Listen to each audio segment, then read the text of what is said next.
Warahmatullahi wabarakatuh. Waalaikumsalam warahmatullahi wabarakatuh. Rabbi shrah li sadri wa yassir li amri wahlul 'uqdatam min lisani yafqahu qawli. Allahumma shalli ala sayyidina Muhammad wa ala ali sayyidina Muhammad.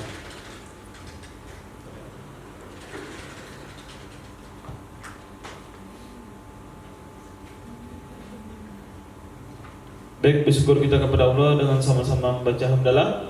Alhamdulillahirabbil alamin. Baik, sebelum mulai majelis ilmu kita pada malam hari ini, mari kita sama-sama membaca doa di surah Al-Maidah ayat 114, ta'awuz dan basmalah. A'udzubillahi minasyaitonirrajim. Bismillahirrahmanirrahim. Allahumma rabbana anzil alaina ma'idatan minas sama'i takulana lidalli awwalina wa akhirina wa ayatan minka warzuqna wa anta khairur raziqin. Baik, sebelumnya terima kasih kepada Ustadz Lutfi ataupun Mas Lutfi yang telah kembali memberikan kesempatan saya buat beramal soleh pada malam hari ini. Nah, sebelumnya sudah pada kenal saya semua kan? Sudah. Muka-mukanya muka lama semua sebagian sini, terus yang sebelah sininya baru lihat, baru masuk ke kakak-kakak belakang, yang sebelah kanan.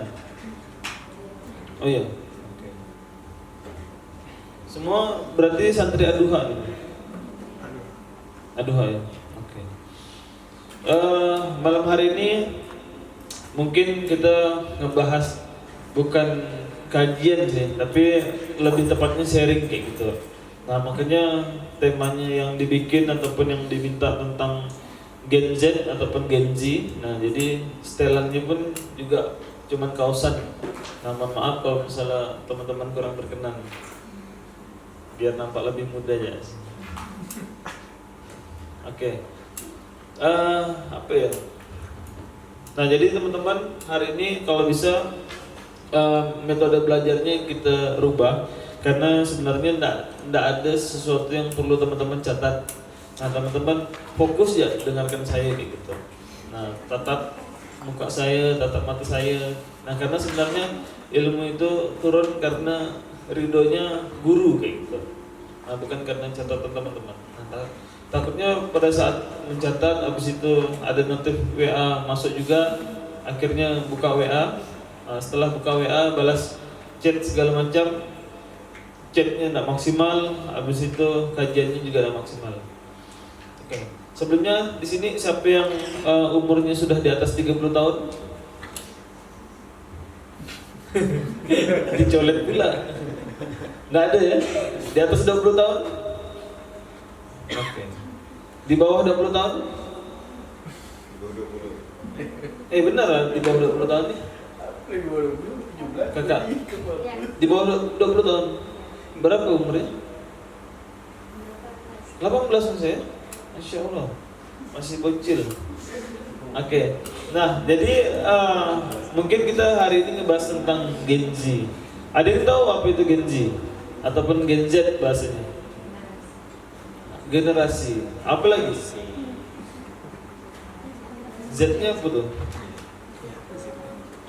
Mana kakak-kakak yang agak-agak berisik kemarin? Nggak ada. Nggak datang. Allah sayangnya. Dia yang nanya kemarin nih, gara-gara malam hari ini saya datang nih kayak gitu. Membawa. Salamnya buat beliau ya. Nah, karena tadi itu saya seharian dari jam 6 pagi sampai dengan maghrib. Nah, ada acara outbound. Nah, maka agak-agak serak. Nah, cuman karena kakak yang agak berisik tadi tuh semangat saya buat datang kayak gitu. Lupa tak ada deh ini. Siapa namanya? Indah. Nah, jadi teman-teman, banyak penelitian yang membedakan ataupun yang bikin kategori-kategori dari tahun kelahiran. Nah, jadi penelitian-penelitian ini juga memang diperuntukkan ataupun difungsikan karena memang sebagai tolak ukur zaman, tolak ukur generasi. Habis itu apa sih habit zaman sekarang sama zaman yang lahirnya tahun 1960 misalnya, ataupun apa sih habitnya yang membedakan orang-orang yang lahir di tahun 2010 ke atas Nah, dari penelitian itulah nanti menjadi riset mereka, jual produk, jual makanan, habis itu jual apartemen ataupun jual komplek, habis itu politik segala macam di situ lah. Nah, banyak penelitian beda-beda sih memang. Nah, cuman saya bakal menyajikan data 5 generasi yang memang bisa dibilang cukup terkenal ataupun yang masih hidup di zaman sekarang. Nah, yang pertama itu ada gen alpha. Gen alpha itu orang-orang yang lahir di atas tahun 2010. Ada di sini? Di atas 2010. Ada? Angkat tangan, coba.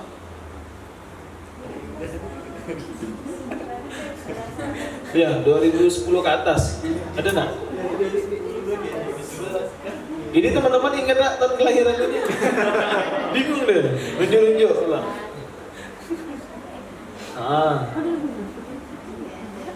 Kakak lahir tahun kapan?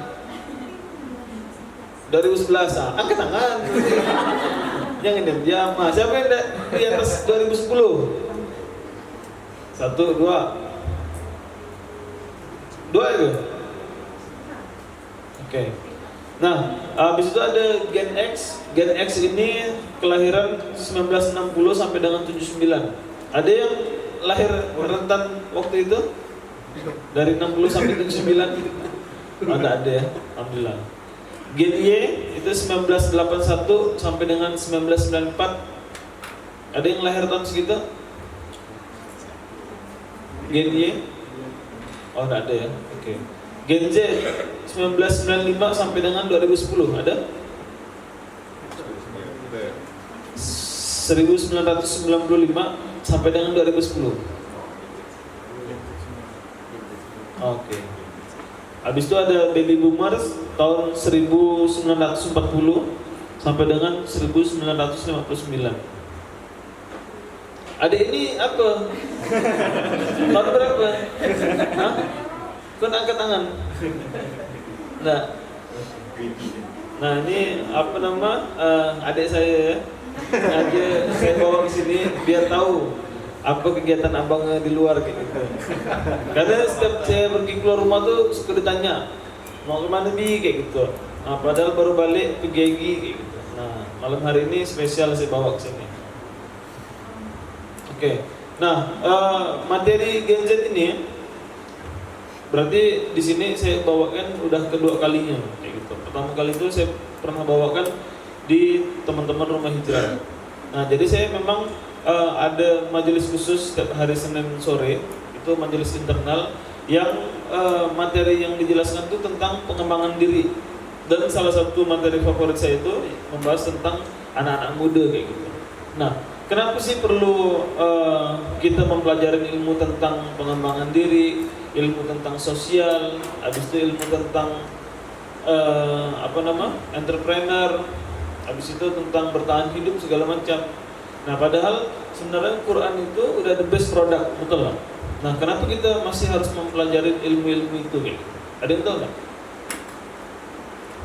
Kalau ada yang tahu bisa menjelaskan. Ada 50.000. Ada lah, bisa lihat. Silakan angkat tangan.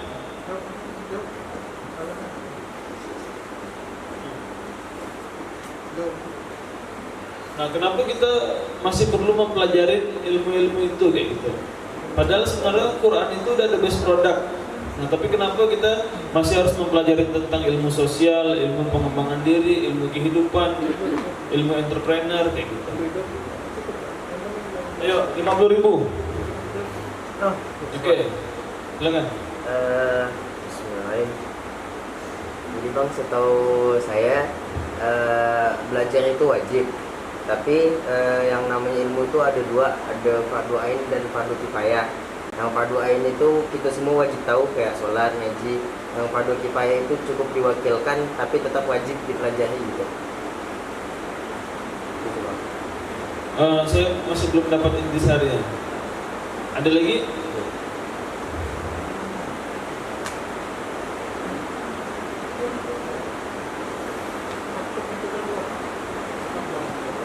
Jawab-jawab ya kan? Enggak disuruh apa? berdiri kalau salah.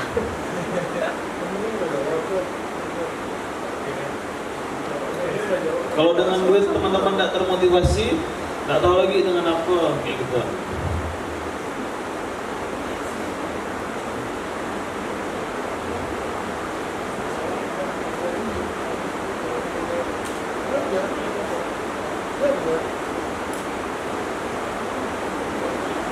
Itu sampai jam berapa nih guys? Jam 9? Jam 9. Ayo 1 menit dari sekarang. Ada yang mau jawab? Selain Mas Lutfi.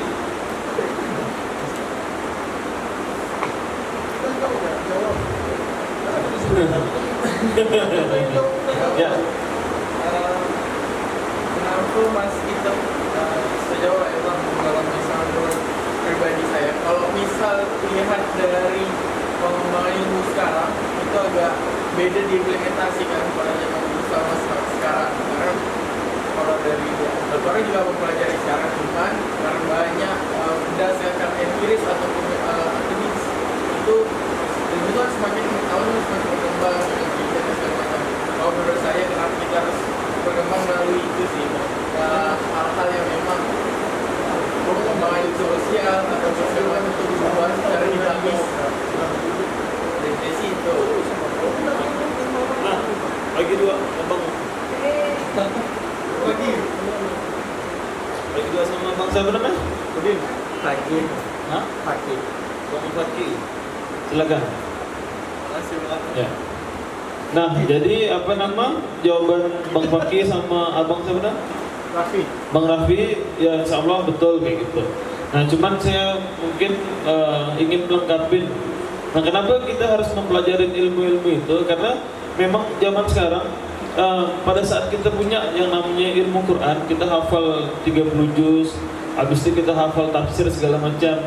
Nah tapi pada saat teman-teman tuh terjun ke masyarakat, terjun ke lapangan, pada saat teman-teman hanya punya ilmu Quran tapi teman-teman tidak tahu gimana cara sosialisasi dengan tetangga, habis itu gimana berinteraksi dengan tetangga, teman-teman tidak bisa yang namanya public speaking, teman-teman tidak tahu yang namanya ilmu entrepreneur. Nah itu teman-teman pasti bakal yang namanya dikucilkan kayak gitu. Nah banyak hari ini yang saya lihat santri-santri yang udah ngafal Quran pada saat dia terjun ke lapangan, terjun ke masyarakat, mereka bingung mengimplementasikan Qurannya kayak gitu.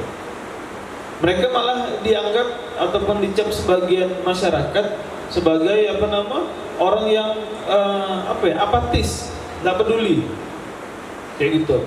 Oh orang itu tuh nggak pernah keluar rumah tuh kayak gitu. Oh, orang itu tuh jarang mau kerja bakti tuh. Oh, orang itu jarang yang namanya mau bersosialisasi tuh kayak gitu. Oh orang itu kemarin baru gak punya menurut aku 100 kayak gitu. Nah padahal dia punya Quran gitu Bang. Tapi dia tak bisa mengimplementasikan ilmu Qurannya tadi. Nah makanya penting, apalagi buat santri-santri semua, nah termasuk santri-santri kami juga, kami tekankan gimana caranya teman-teman punya Quran. Karena untuk sekarang menjadi hafiz Quran saja tidak cukup, tapi harus menjadi hamilul Quran. Hamilul Quran itu apa? Orang yang hamil. Ibu-ibu hamil gimana kondisinya? Perutnya besar, kemanapun dia pergi dibawa, betul nggak? Nah, sekarang kita harus mengupgrade dari hafiz Quran menjadi hamil Quran. Mau dimanapun teman-teman berada, teman-teman harus bawa yang namanya Quran kayak gitu. Nah, dan juga ilmu sosialisasi itu amat sangat penting sekali. Ilmu pengembangan diri segala macam. Karena tadi teman-teman punya Quran, tapi teman-teman tidak punya skill nih buat pakai Qurannya. Aku mau jadi apa nih di masyarakat? Apa yang mau aku lakukan di masyarakat ya? Bingung gitu Bang. Padahal dia udah punya 30 juz gitu Bang. Nah, sedangkan orang-orang yang tidak punya Quran, dia punya ilmu pengembangan diri, dia punya skill, malah lebih sukses daripada punya Quran. Kan kebalik gitu Bang. Seharusnya teman-teman yang sudah punya the best product Quran, itulah harusnya lebih sukses dibandingkan mereka. Nah itu mungkin sedikit pembukaan, nah, baru kita masuk ke materi. Nah, cuman sebelum masuk materi, pembukaannya mungkin dengan pertanyaan. Nah, kenapa Gen Z ini suka sekali membahas ataupun memvonis diri mereka sendiri dengan sebutan-sebutan anak-anak zaman-zaman sekarang kayak gitu? Nah, padahal semua sebutan itu kalau misalnya teman-teman perhatikan itu dari bahasa psikologi. Yang healing lah. Coba teman-teman googling. Kalau yang punya HP coba di googling apa arti healing. Nah, apakah mereka Gen Z ini sekarang sedang sakit mental ataupun sakit jiwa kayak gitu? Ataupun memang benar-benar orang menyebutkan mereka ini generasi yang mudah rapuh? Ini kan berarti kan semua tadi setelah didiagnosa semuanya Gen Z semua, betul lah? Oke. Nah, sebenarnya setelah melakukan penelitian, Gen Z ini kalau di dunia kerjanya dia ini mau yang namanya sering buat diambil peran. Nah, mereka butuh yang namanya panggung. Mereka harus tampil. Nah, karena juga saya di kantor itu hampir 99% anaknya Gen Z semua. Ya begitu. Apalagi kebanyakan perempuan. Sudahlah perempuan Gen Z lagi. Nah, itu repot kayak gitu.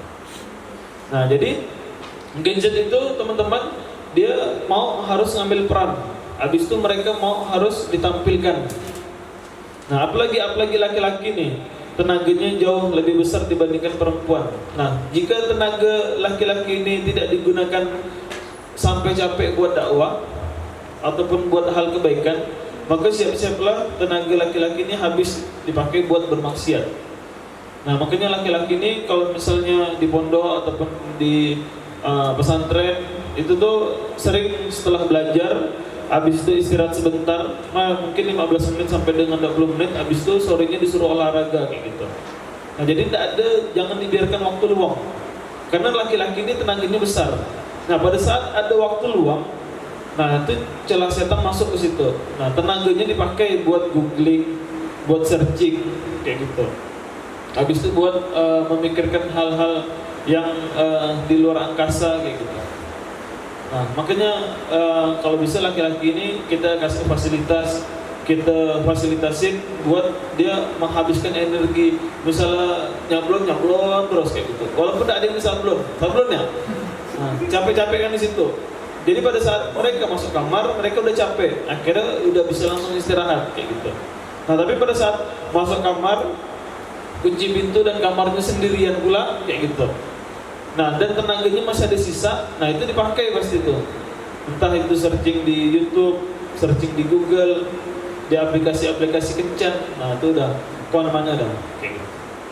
Nah, terus apa lagi? Anak Gen Z ini amat sangat suka dengan yang namanya transparansi. Nah, karena memang zamannya sekarang itu sudah zamannya keterbukaan semua informasi kayak gitu. Dan semua ilmu pengetahuan. Nah, makanya tadi saya bilang kalau teman-teman hari ini datang ke sini cuma buat nyari ilmu pengetahuan, teman-teman cukup dengan googling kayak gitu.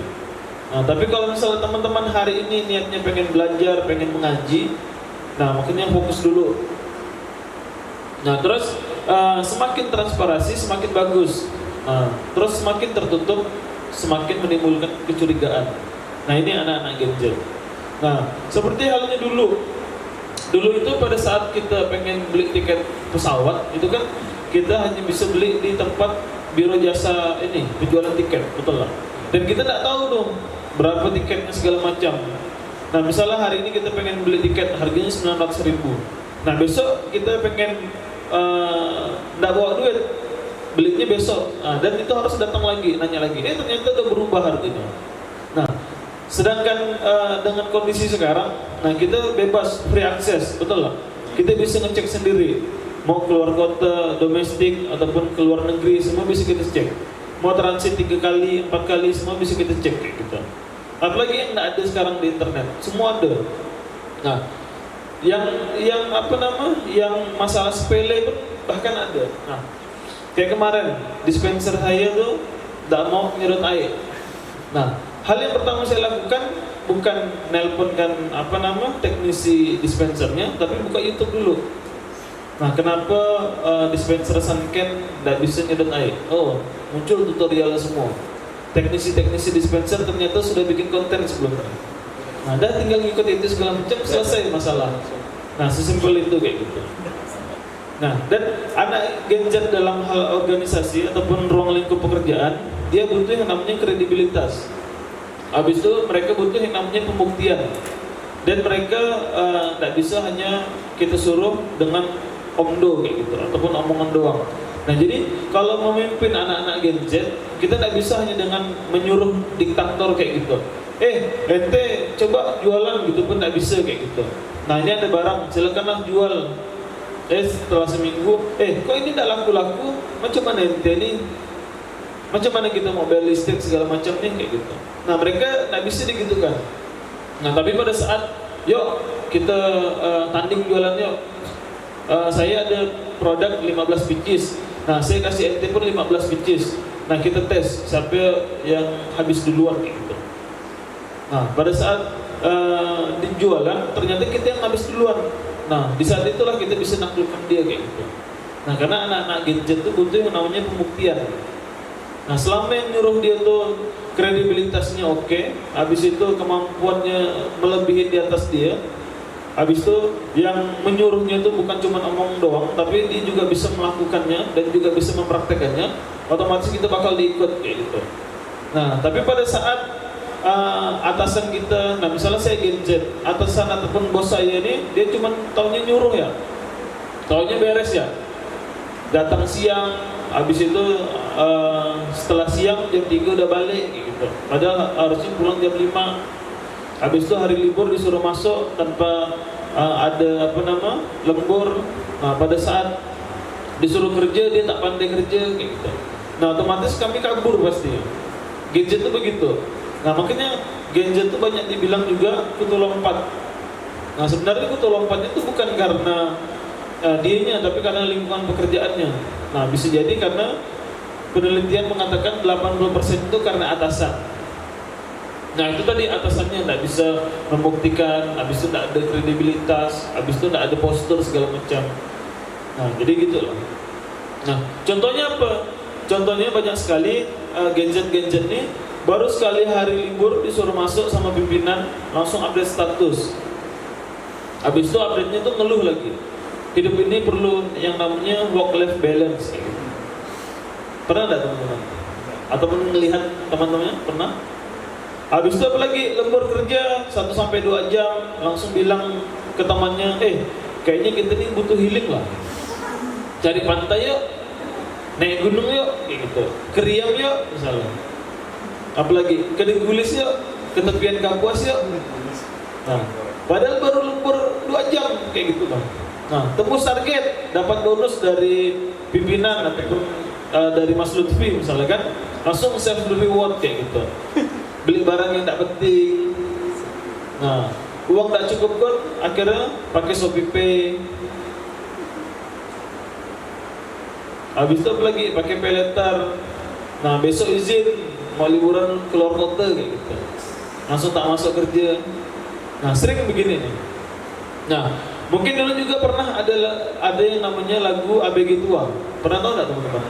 Nah, pernah ya. Nah, mungkin kenyataannya anak-anak ABG yang sekarang ini jiwanya tua, rapuh kayak gitu. Namanya ABG tapi jiwanya jiwa-jiwa tua kayak gitu, sering rapuh. Nah, kecuali memang teman-teman kayak Raffi Ahmad, jadwalnya padat, subuh sampai ketemu subuh kerja terus kayak gitu. Nah, teman-teman misalkan tentara Taliban misalnya, nah yang lagi perang ngamankan minyak Irak ataupun Hamas yang sedang memperjuangkan ataupun mempertahankan negara tempat tinggal. Nah tapi ini kan teman-teman tidak kayak gitu, betul? Nah padahal yang dikerjakan teman-teman itu apa? Cuma duduk depan laptop, klak-klik, duduk pegang HP 24 jam, betul lah? Bawa mobil antar jemput tamu, PT-PT SS. Apa tuh PT-PT SS? Pantau-pantau sana sini. Sholat, ngaji, scroll, makan, tidur, repeat, itu lagi kayak gitu. Nah padahal yang dikerjakan cuma itu, tapi kok kayak rapuh sekali kayak gitu, kayak penat banget, betul lah, lebay kan? Nah tapi kan kenapa ya orang-orang di kantor aku hari ini pada libur semua, padahal ini akhir bulan. Nah aku di pressure banget sama pimpinan, sama atasan, kata dia. Nah mana lingkungan toksik lagi, apalagi, dan mana bosnya agresif banget, bentar-bentar nanya kerjaan, udah selesai apa belum, mana jam kerjanya tidak sehat lagi, parah banget, aturan ditulis jam 5 tapi pulangnya jam 5:15. Masalah kayak gitu. Nah, kenapa kita pulang tidak bisa lihat matahari lagi? Nah, belum mana hari libur, ada event suruh masuk. Padahal kan kita butuh yang namanya family time. Betul lah? Butuh yang namanya Q time.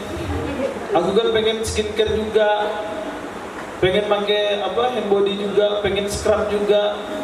Misalnya kayak gitu. Nah, harusnya hidup ini perlu yang namanya life balance. Nah, ini tidak balance banget, misalnya kayak gitu. Nah, aktivitas ini benar-benar mengancam mental health aku gitu. Nah, itu kan anak-anak Gen Z sekarang begitu. Nah, semoga bukan yang di sini. Nah, bisa nggak sih isu work-life balance ini ada di kantor ini kayak gitu, misalnya. Nah, harusnya mental health itu harus dipertahankan ataupun dijunjung tinggi sama pemerintah Indonesia misalnya. Kata dia. Nah, kira gampang loh masukkan video pakai template CapCut, capcut. Kirain gampang ke kopas caption postingan orang lain tuh. Kira mereka gampang ke cari desain template di Canva kayak gitu. Kira gampang ke bos tuh kita bikin cewek pakai chat GPT. Padahal tinggal kopas aja sih. Halo. Nah, tolonglah putarin lagu Yura Yunita Jalan Pulang. Betul lah. Ataupun Dunia Tipu-Tipu kayak gitu. Ataupun 420 Zona Nyaman. Itu kan soundtrack kaum Gen Z, betul lah. Rumit sekali. Nah, tarik nafas dulu ya. Fakta-fakta ini masih panjang. Nah, yang namanya dewasa teman-teman, yang namanya kerja ataupun yang namanya santri itu udah pasti capek kayak gitu. Nah, template dunia memang tempat berlelahan kayak gitu. Nah, pilihannya sekarang teman-teman mau capek sekarang ataupun capek nanti kayak gitu. Nah, ada nggak sekarang saya tanya, hari ini kita dari pagi bangun tidur, habis itu nonton Netflix, habis itu nonton drakor 4 series. Habis itu berhenti cuman hanya sholat, habis itu makan, mandi, habis itu lanjut lagi series drakor sampai dengan malam. Begitu terus sampai dengan seminggu. Nah, setelah itu bilang, oh gini benar dunia nih kayak gitu. Nah, bisa tak sukses didapatkan dengan begitu teman-teman? Atau hari ini teman-teman benar-benar kerja, benar-benar capek, secapek-capeknya. Nah, sampai dengan makannya lupa kayak gitu. Habis itu pulang ke rumah udah tinggal tidur, bangun tidur, sholat, mandi segala macam, pergi lagi. Nah, pantas nggak teman-teman mendapatkan kesuksesan kalau kayak gitu? Pantas, betul. Nah, emangnya ada ke bos yang bilang ke kita semua, udah 4 hari aja masuk kerja kayak gitu, nggak apa-apa deh sisanya libur.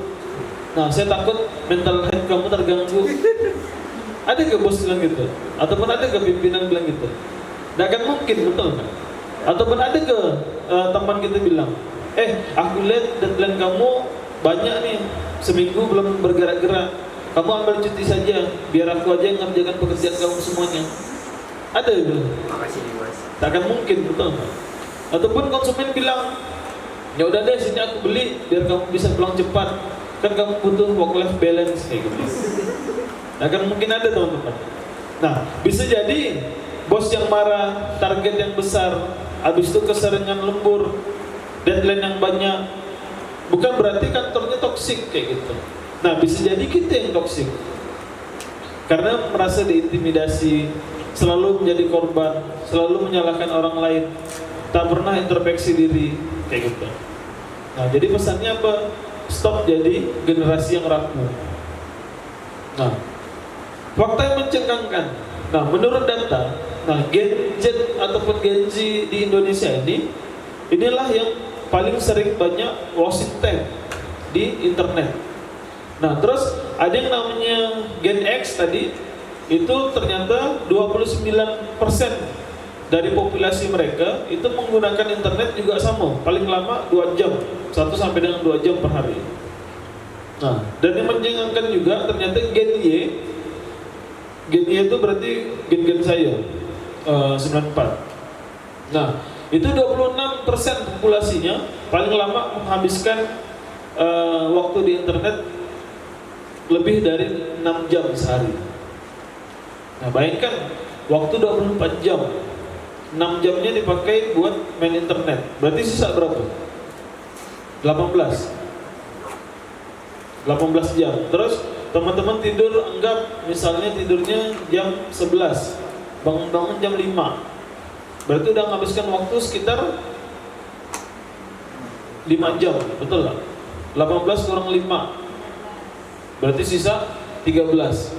Nah, 13 itu belum teman hahaha dengan kawan-kawannya, betul nggak? Belum campur teman dong di WC. Nah, belum campur teman dong pada saat mau centang mandi, misalnya kayak gitu. Belum di perjalanan segala macam. Nah, kapan waktu ibadahnya, kapan waktu belajarnya, kapan waktu kerjanya, kapan waktu interaksi sama kawan, kapan waktu interaksi sama orang tua. Nah, kapan waktu introspeksi diri, ngomong sama diri sendiri, kapan waktu muhasabah diri. Tak cukup, teman-teman. Nah, dan mencengangkan. Nah, Gen Z ini 35% dari populasinya itu pakai internet paling lama lebih dari 7 jam sehari. Nah, coba teman-teman yang punya HP Android ataupun punya HP iPhone, nah itu kan bisa dicek tuh, yang pakai TikTok sehari itu bisa menghabiskan waktu berapa jam. Instagram juga, saran saya datanya juga bisa dicek, pakai buka Instagram tuh sehari itu berapa jam, dan tahu hari-hari apa yang teman-teman hack season pakai Instagramnya tuh kayak gitu. Nah, bisa di Android tuh nampak juga berapa jam teman-teman misalnya buka tutup tuh. Nah, itu nampak juga sehari itu bisa menghabiskan waktu berapa menit kayak gitu. Nah, yang mengancam sebenarnya dari data itu ada dua sisi mata pisau. Yang satu itu menjadi wasting time di generasi-generasi yang ada. Terus di satu sisi kalau misalnya kita jeli melihat data, otomatis kan itu market kita semua, betul lah. Market jualan kita, yang jualan jilbab, marketnya berarti di situ. Bayangkan dia ibarat kata kita buka toko tuh, dia 6 jam lewat terus, nggak berhenti, kayak gitu. Selama 6 jam tuh bolak-balik depan toko kita, kayak gitu. Nah, kan tinggal gimana caranya kita bisa berhentikan dia akhirnya masuk ke toko. Nah, simpelnya gitu. Nah, terus apalagi data yang mengancam. Nah, kenapa konten yang memberi pesan dan memberi kesan ini amat sangat penting sekarang, apalagi konten-konten yang berbau dakwah, yang berbau kebaikan, ataupun yang berbau jualan. Nah, itu lebih baik dibandingkan ini. Karena apa? Karena perang zaman sekarang itu perang informasi, teman-teman. Walaupun kejadiannya salah, tapi di framing secara terus-menerus, maka bakal menjadi sebuah pembenaran. Betul nggak? Nah, terus data menunjukkan, nah ini data terbaru, saya buka updatean 2014 semua. Data menunjukkan ada 221 jiwa dari 278 jiwa, yaitu berarti 79,5% dari populasi di Indonesia itu menggunakan internet semuanya. Nah, berarti kan hanya sekitar 50-an. Ya, 50-an. Nah, 50 jutaan yang tidak pakai internet. Nah, mungkin ini orang-orang yang memang hidupnya ataupun culture budayanya tidak pakai HP misalnya. Nah, tapi bayangkan 221 jiwa itu sudah pakai internet. Terus apalagi data menunjukkan ada 201 orang pernah melakukan yang namanya judi online selama sebulan dengan perputaran uang, ini hanya data Indonesia, sebanyak 155 triliun perputaran uang itu judi online di seluruh Indonesia. Ini masih ngomongin Indonesia, belum ngomongin dunia kayak gitu. Nah, bayangkan potensi duit berputar di internet lewat judi online sebanyak 155 triliun setahun. Terus data menunjukkan ada 61,1 triliun uang yang mutar di pinjaman online, dan meningkat 22% dibandingkan tahun 2023. dengan pengguna sebanyak 16,5 juta jiwa. Dan fakta yang mencengangkannya, 60% anak muda terikat pinjol. Yang paling banyak itu umur 19 sampai dengan 34 tahun. Dan yang paling banyak di daerah Jawa Barat. Nah, ini kita masih ngomongin yang namanya judi online, habis itu yang namanya pinjaman online. Nah, belum lagi kita ngomongin yang namanya prostitusi online. Nah, semua sekarang sudah berubah menjadi online kayak gitu. Dulu orang judi ngumpet-ngumpet dari rumah ke rumah, dari warung ke warung, betul lah. Dari hutan ke hutan. Nah, tapi sekarang semuanya ada di sini. Kayak gitu. Bandar ada di sini, pemainnya ada di sini, top up-nya pun bisa langsung di sini, kayak gitu. Nah, terus apa lagi? Dulu kalau misalnya kita pengen minjem uang, itu kita harus ngomong dulu, bilang dulu ke orang. Habis itu kita harus mencari siapa yang bisa kepinjam nih, kayak gitu. Nah, paling mentok koperasi ataupun pegadaian segala macam. Nah, tapi hari ini dengan hanya bermodalkan selfie dan KTP, semua sudah bisa cair loh sini, kayak gitu. Nah, dan amat sangat ngeri sekali teman-teman. Kalau misalnya kita ngomongin tentang pinjaman online kayak gitu. Nah, bayangkan 61,1 triliun duit mutar di situ. Kan amat sangat besar sekali, betul. Nah, teman-teman bayangkan kalau misalnya dibelikan cincau, bisa berenang kali ya di sini, betul lah. 61,1 triliun semua dibelikan cincau. Nah, tapi apa? Saya banyak melihat fenomena-fenomena yang terjadi. Kemarin baru pulang dari Bandung. Nah, teman saya yang di Bandung itu cerita, dia sekarang menanggung hutang adiknya sebesar 80 juta. Nah, adiknya ini perempuan teman-teman, rajin ngaji, habis itu rajin ikut liko, habis itu aktivis kampus juga, perempuan, semester 4 kan. Nah, baru ketahuan baru-baru ini kayak gitu. Adiknya jujur sama kakaknya nih, kalau misalnya ternyata dia terjerat pinjol sebesar 80 juta.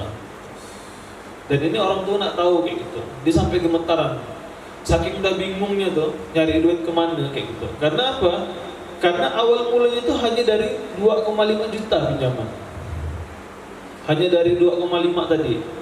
Akhirnya pinjaman 2,5, habis itu bulan depan ternyata berbunga berkali-kali lipat, dan dia ternyata lewat tempo. Yang namanya lewat tempo otomatis dendanya lebih besar lagi. Akhirnya dia memberanikan diri pinjam lagi ke aplikasi sebelahnya. Di aplikasi sebelahnya dapat cairan, habis itu ditutupkan ke sini. Nah, ternyata di sini juga belum mampu bayarnya, akhirnya pakai lagi aplikasi selanjutnya. Begitu lagi, terus. Bayangkan dari 2,5 juta, 3 bulan bisa jadi 80 juta. Nah, pada saat udah 80 juta nih, dia udah bingung dah, udah gemeteran. Aplikasi apa lagi semua yang yang mau dicoba tuh udah nggak bisa lagi, karena sudah limit semua kayak gitu. Dan semua sudah ada penagihan. Akhirnya bilang ke kakaknya tadi. Nah, kakak cerita ke saya. Nah, bayangkan yang jadi market itu orang-orang begitu gitu bang, yang sudah liko, aktivis kampus, yang sudah secara intelektual pasti ada kayak gitu. Nah, bayangkan orang-orang yang ekonominya lebih lagi di bawah sama cewek ini kayak gitu, yang hidup di jalanan, tidak punya tempat tinggal, habis itu ekonominya masih pas-pasan. Ada kemungkinan nggak dia pinjol? Pasti ada gitu.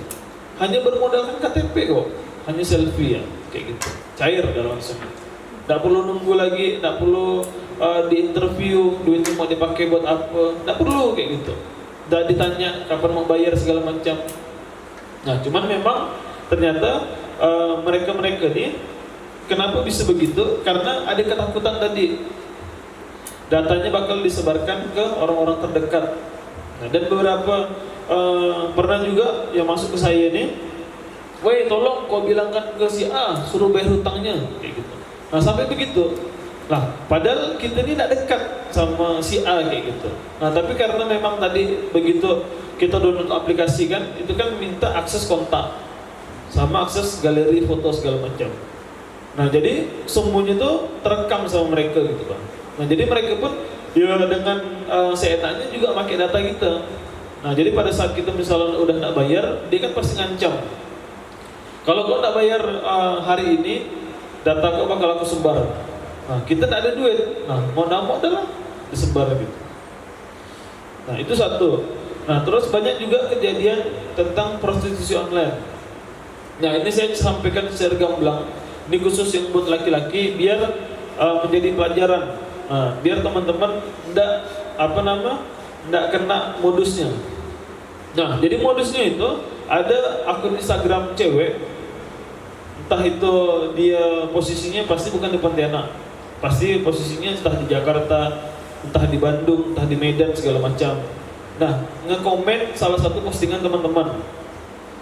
Sudah dia komen, habis itu teman-teman tidak respon, dia pasti ngebalas story teman-teman, ataupun dia ngebasa-basi tentang postingan teman-teman. Habis itu teman-teman respon segala macam, ditanya segala macam, terus tukaranlah nomor WA. Nah, setelah tukaran nomor WA, dia ngajak namanya video call. Nah, tapi video callnya video call seks kayak gitu.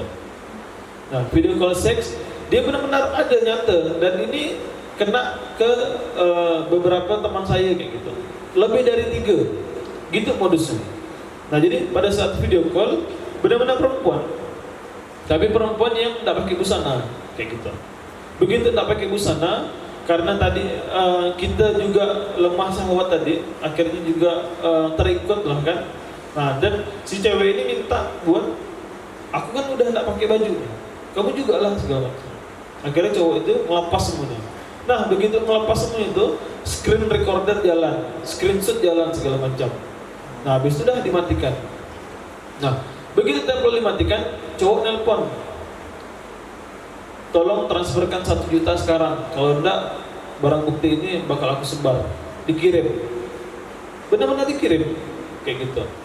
Awalnya 1 juta dikirim, ternyata kurang, kirim lagi 1,5, kirim lagi 3 juta, kirim lagi 4 juta, sampai habis duitnya teman-teman. Begitu habis duitnya, langsung kena semuanya tuh. Follower di Instagram kena semua kayak gitu. Dan ini yang terakhir kejadian baru habis lebaran kemarin. Begitu pulang ke rumah, ada cewek ngechat, nge-DM segala macam, dilanjutkan, oh ternyata kena. Begitu semua. Benar-benar foto bugil kita yang disebarluaskan. Apa enggak malu kayak gitu. Bahkan ada kasusnya hampir bunuh diri karena malu tadi. Satu kampungnya tahu kalau dia itu begitu gitu Bang. Foto bugilnya disebarluaskan. Nah, makanya ngeri teman-teman. Nah, kalaulah kita tidak mampu menjangkau mereka dengan konten-konten kita, nah maka mereka akan dijangkau dengan 3 hal di atas tadi: prostitusi online, judi online, sama pinjaman online kayak gitu. Nah, inilah medan perang jihad kita di sini. Nah, yang pandai desain, yang jago desain, sering-seringlah posting, sering-seringlah update di story teman-teman kayak gitu. Yang tidak bisa, sering-seringlah repost. Sekarang kan banyak akun-akun kajian, akun-akun publik tentang hijrah, tentang keislaman, tentang keilmuan, ataupun tentang kebaikan-kebaikan segala macam. Teman-teman udah bisa tinggal nge-repost itu kayak gitu. Nah, setidaknya teman-teman udah menjadi ujrah di hadapan Allah. Nah, ya Allah, aku udah menunaikan kewajiban aku nih sebagai muslim.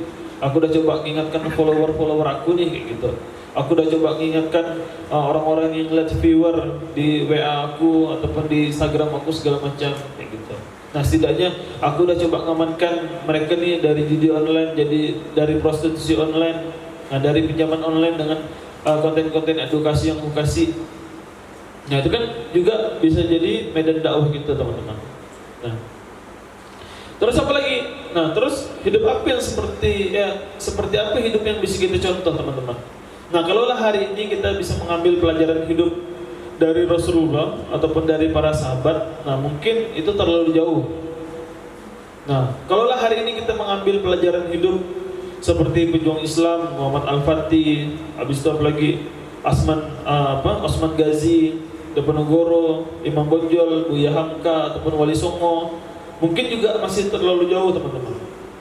Nah, kalaulah Gen Z hari ini ambil pelajaran hidup seperti orang-orang sukses ataupun seperti orang-orang kaya yang top 10 Crazy Rich Indonesia ataupun in the world misalnya, juga masih terlalu jauh.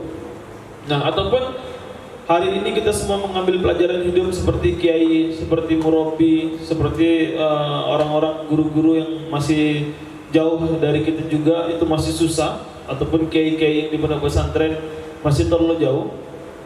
Nah, maka saya mengajak, marilah kita melihat sosok perjuangan satu orang ini kayak gitu, yang setiap hari rela patah tulang, kaki menjadi kepala, kepala menjadi kaki, banting tulang, tulang dibanting, direbus di sop.